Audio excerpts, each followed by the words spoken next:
The Empty Pot by Demi. A long time ago in China, there was a boy named Ping who loved flowers. Anything he planted burst into bloom. Up came flowers, bushes, and even big fruit trees as if by magic. Everyone in the kingdom loved flowers too. They planted them everywhere, and the air smelled like perfume. The emperor loved birds and animals, but flowers most of all, and he tended his own garden every day. But the emperor was very old. He needed to choose a successor to the throne. Who would his successor be, and how would the emperor choose? Because the emperor loved flowers so much, he decided to let the flowers choose. The next day, a proclamation was issued. All the children in the land were to come to the palace. There, they would be given special flower seeds by the emperor. Whoever can show me their best in a year's time will succeed me to the throne. This news created great excitement throughout the land. Children from all over the country swarmed to the palace to get their flower seeds.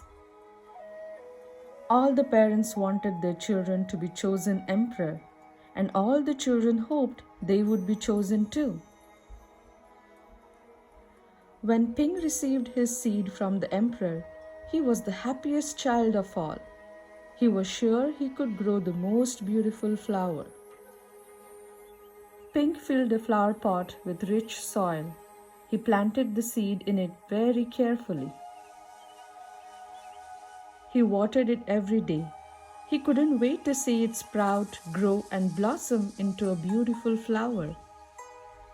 Day after day passed, but nothing grew in his pot. Ping was very worried. He put new soil into a bigger pot. Then he transferred the seed into the rich black soil. Another 2 months he waited.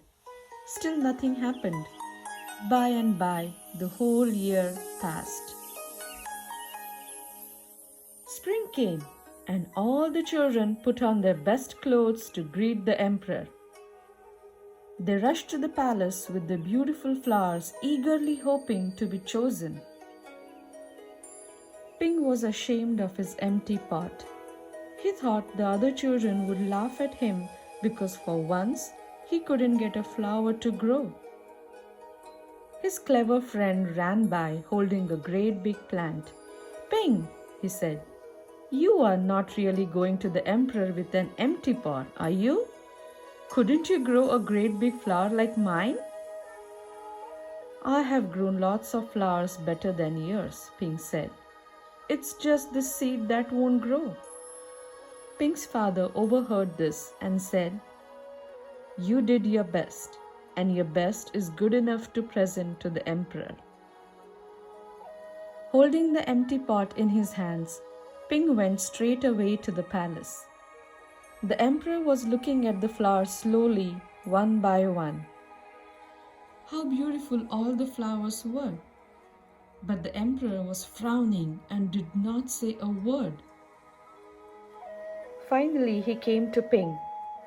Ping hung his head in shame, expecting to be punished. The emperor asked him, "Why did you bring an empty pot?" Ping started to cry and replied, "I planted the seed you gave me, and I watered it every day, but it didn't sprout. I put it in a better pot with better soil, but still it didn't sprout. I tended it all year long, but nothing grew. So today I had to bring an empty pot without a flower. It was the best I could do." When the emperor heard these words, a smile slowly spread over his face, and he put his arm around Ping. Then he exclaimed to one and all, "I have found him. I have found the one person worthy of being emperor. Where you got your seeds from, I do not know, for the seeds I gave you had all been cooked, so it was impossible for any of them to grow. I admire Pink's great courage to appear before me with the empty truth, and now I reward him with my entire kingdom and make him emperor of all the land.